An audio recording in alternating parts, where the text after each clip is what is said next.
At the beginning of the story, we see Paul gathering his belongings in the city. Suddenly, warning signs started blaring. He quickly began running through the empty streets, hiding when necessary. He was escaping from the screams and sounds of destruction coming from all directions, gradually. The entire city filled with black smoke. Soon, Paul reached an isolated house near a village. There, he found two small innocent children. He picked both of them up and said that everything would be all right. 15 years passed, and both boys had grown considerably older every day. They followed the same routine. During the day, they would go out to gather supplies.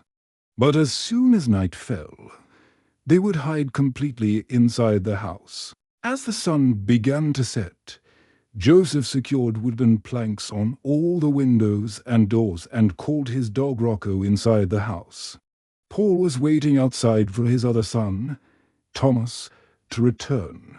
He scolded Thomas severely for coming back late. Thomas explained that he was helping the Rose family who lived on a nearby farm. Before eating dinner, all three of them completely locked all doors and windows. Paul scolded Thomas again, saying that if he came this late again, he wouldn't be allowed to go outside anymore. He'd rot inside the house all day, seeing his brother getting scolded so much. Joseph laughed, but then the argument turned into a fight. Paul immediately separated them both and explained that they are humans, not animals. After eating, Paul was watching his sons play chess. Suddenly, their dog Rocco started scratching the ground and whimpering. Paul immediately understood this was a danger signal. Paul and Thomas went downstairs, and suddenly there was loud knocking on the door. It seemed like monsters were trying to get inside. Both of them held the door so it wouldn't break. The monsters tried to open the door for a while, but then they left. Now Thomas started scolding Joseph, asking why he didn't help them, but Joseph explained that actually he was trying to understand their movement patterns. There were 3 total attacks. The first lasted 10 seconds, the second lasted 20 seconds, and the third was only 1 second. According to his analysis, the first was just a test. They wanted to see if it was easy to get inside. The second time, they actually applied force, and the third time, they just angrily struck the door and left. The next morning, they checked the door and found deep claw marks on the wood. This door wouldn't survive another night's attack. Therefore, Paul and both boys went out to find wood. They brought home whatever supplies they found. Thomas was cutting wood at this time, and Paul went to see Joseph, who was building something in the workshop. After much questioning, Joseph revealed that he was trying to build a car. He didn't like feeling trapped and scared like this, but his car wasn't working. However, Paul was very impressed by all this. He examined the car carefully and made some modifications. After that, the car finally started, happily. Paul took the boys for a drive and taught them how to drive. About an hour later, they returned home. Paul noticed that the windows were still quite weak, so he sent the boys to the river to get supplies. This made Thomas angry because they had already agreed that he would go to the neighbor's farm today. But Paul said this work was more important. Now both brothers left in the car. Thomas told Joseph that he could have done this work alone, but Paul only sent him because Joseph was incompetent and couldn't do anything alone. At this, Joseph said he didn't need anyone's supervision. He could do it himself. If Thomas wanted to go, he should go. This led to another argument between them. When the car passed near their neighbor's farm, Thomas got out and told Joseph to pick him up on the way back. At home, Paul reinforced the door further and then went alone to the spring to smoke. There, he saw a dark and scary hole in the rocks. At that moment, Joseph went to the river. He tied himself to the car and then went down into an old boat to search for supplies. Inside a cabinet, he saw a picture of a girl who wasn't wearing many clothes. Seeing this, he was completely stunned for a while. The poor boy had never properly seen a girl before. Seeing one in this state was quite different. Then, while he was searching for other things, small insects emerged from a pile of garbage. They flew round him, trying to land on his skin. Seeing all this, Joseph immediately ran away from there at the neighbor's farm. Thomas was helping the family, but soon it became clear that the real reason for going there was Charlotte, the owner's daughter. They both liked each other. Soon, they started walking round the farm. Charlotte showed Thomas a rope tied to a tree.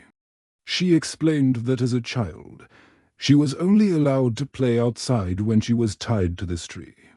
This way, she could run within a limited area.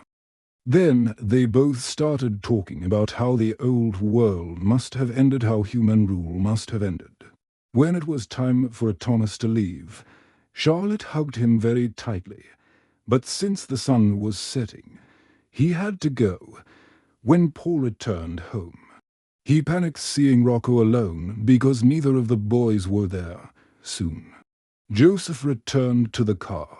The car didn't start on the first try, but after several attempts, it started. Meanwhile, Thomas was running with all his strength toward his home. But soon he slipped and fell into a crack in the ground. When Joseph reached the point where both brothers had agreed to meet, he didn't see his brother at all, so he drove straight home. Upon reaching home, when he told his father what happened, Paul told Joseph to go inside and lock everything up. Now Paul and Rocco both started searching for Thomas together. Soon, Thomas regained consciousness inside the pit. His body was badly injured. He lit his lighter and started looking round. Then he saw a creature extending its hand through a hole in the wall.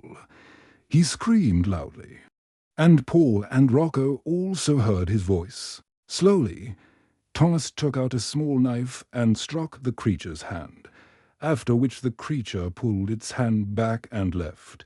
But as soon as Thomas stepped back, another creature came from above and grabbed his face, making it difficult for him to breathe. Just before he passed out, Paul arrived. He pulled the creature away and immediately killed it. After confirming Thomas was okay, Paul and Rocco found a tunnel leading straight to the riverbank because of the darkness. Running through the forest was dangerous, so they decided to stay in the pit until morning and completely block the entrance. They heard the sounds of creatures trying to get into the pit, so they prepared a fire. Suddenly, the ground started shaking. The creatures were moving underground, and they blocked the exit by filling it with dirt. Rocco kept barking, and the ground wouldn't stop shaking. Paul told his son and dog to step back and threw the fire into the hole that was opening in the ground. As the creatures started coming out, there was a small explosion in which Paul was also badly injured. Inside the house, Joseph heard strange sounds and started making a plan. A while later, he sat on a chair in front of the main door and tied himself with rope as if he were sleeping. Within moments, the creature removed the hole in the door and put its claw inside, as if checking whether Joseph was really asleep or not. When Joseph didn't move, the creature came fully inside. Then Joseph pulled the rope, and the trap hanging above fell, trapping the creature. Happy with his clever plan, Joseph covered the cage with cloth and went to sleep. Morning came, but when Paul and Thomas didn't return, Joseph panicked and took the car to search for them. At that time, Thomas cleared the fallen dirt to open the path and started pulling his injured father outside. Rocco also came out and, hearing the car's sound, reached Joseph and quickly led him to his brother and father. Soon, both brothers met and put Paul in the car and took him home. Very carefully, they laid Paul on the bed. While talking, Thomas saw the trap and removed the cloth. As soon as the cloth was removed, the creature went crazy. Joseph immediately put the cloth back and said that light causes this creature pain. They started treating Paul's wounds.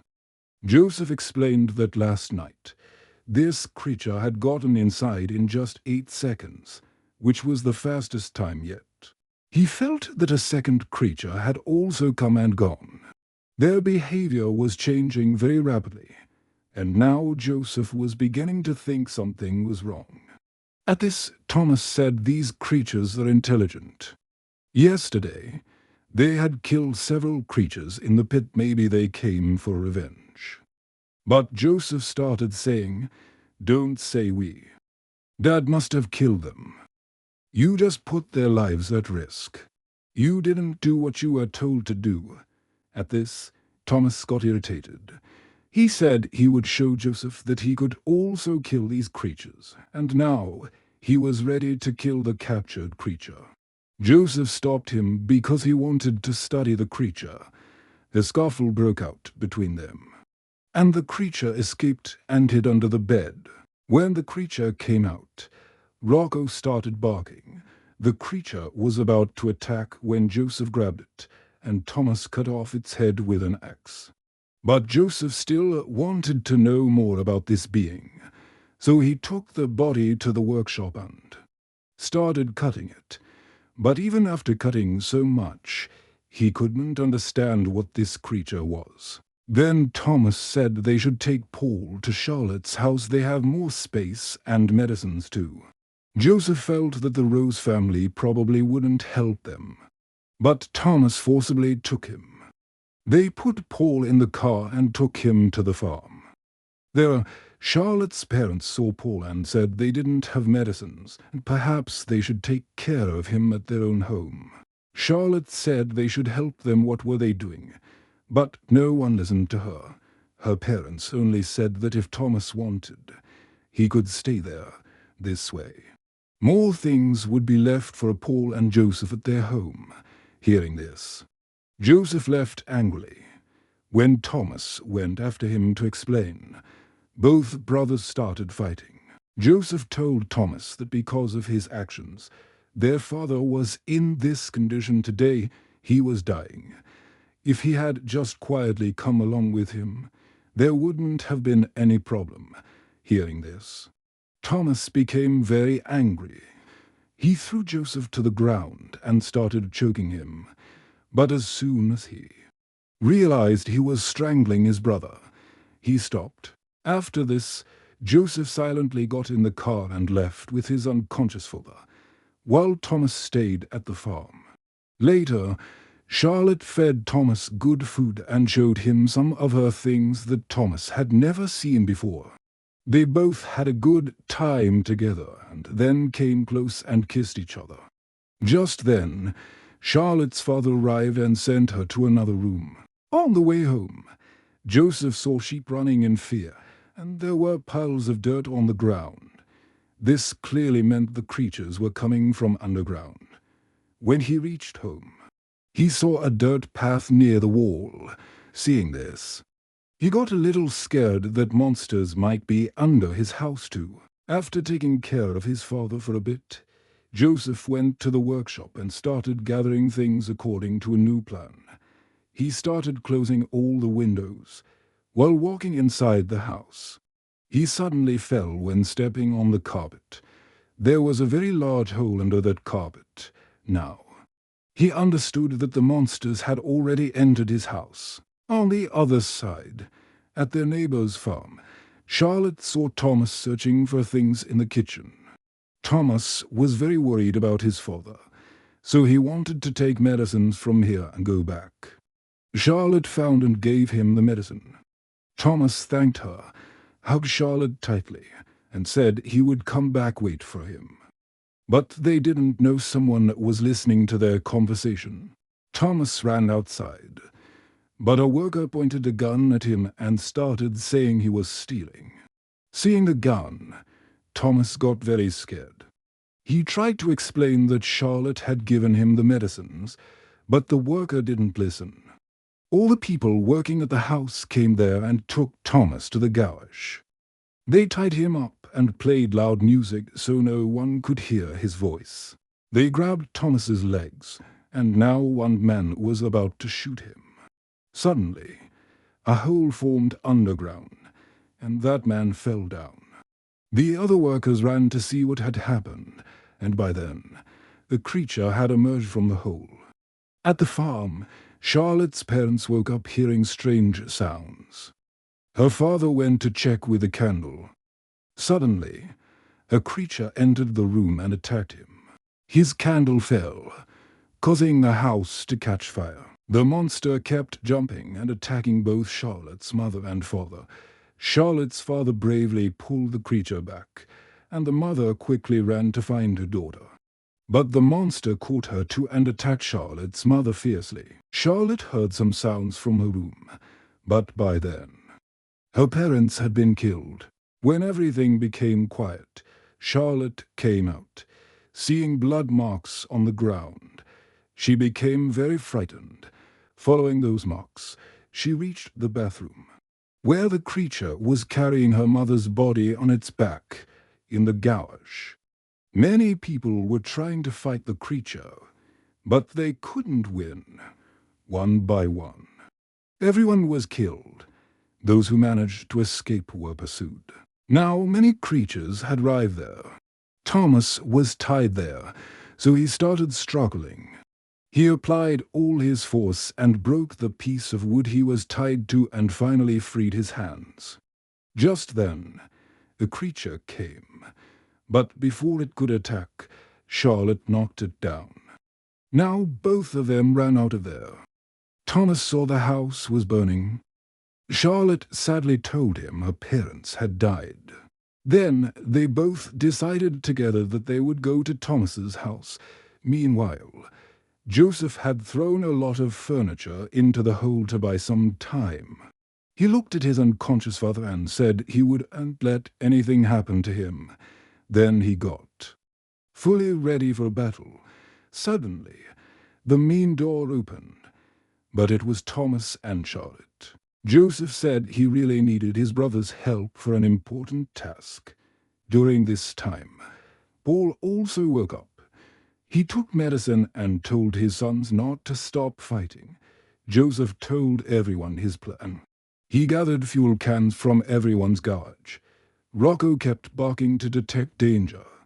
They pushed an old freezer inside the house. Thomas and Charlotte closed the remaining windows. Joseph made a large pile of furniture and poured all the fuel on it. He placed bombs on top and also put his father's lit cigarette there. Suddenly, the entire pile covering the hole started shaking. Also, a creature entered the room where Paul was through the chimney. Another monster emerged from the hole. As it passed through the door, Thomas stabbed it from behind with a knife. The creature turned to attack. But Thomas picked up the knife again and struck its head.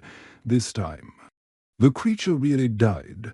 The third creature went toward Charlotte, but she knocked it down by attacking with a gun.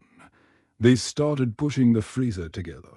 The back door flew open, and Paul appeared, soaked in blood. He had killed the monster coming through the chimney. Paul took Charlotte's pistol and fired several times at the ground, trying to shoot the creatures below, but there were too many monsters. And now they started emerging into the hallway. Paul struck the first creature with a powerful blow from his bat. But then, at his voice, the entire swarm rushed toward him. But their combined weight was too much. As soon as Paul kicked the creature at the front, the floor broke, and all the creatures fell down. Some were still standing. But the kids killed them so nothing would happen to Paul. Paul was amazed to see how well all three were working together. Now the three children and Rocco ran toward the freezer. But Paul didn't go with them. He closed the door and stayed there so the others could escape. The three of them hid inside the freezer. Paul remembered the time when he had picked up the children in his arms. Just then, a new swarm of creatures arrived. Paul drew their attention toward himself. Then, the hole filled with furniture suddenly exploded. The entire house collapsed and started burning. The freezer rolled to the door.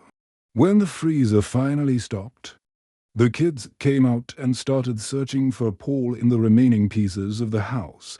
Suddenly, a creature came out. To escape from it, everyone ran toward the car and drove away as soon as they got the chance. But now all those burning creatures had joined together to form a tire shape.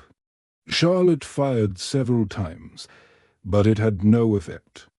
But finally, when the creatures came very close, Charlotte held her rifle upside down and struck hard, breaking that ball, and all the creatures fell to the ground. A few miles away, they stopped the car. Everyone looked at the sky. Stars were shining. This was the first time they had seen the night sky so peacefully because before, they always stayed inside the house at night. Anyway, the next morning, they reached the house location. They decided they would rebuild a house there.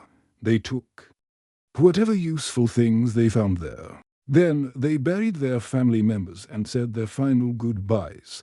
After this, the three of them and Rocco got in the car and left, hoping to find new people and some new place. If you liked the video, please like it and subscribe to the channel. See you in the next video.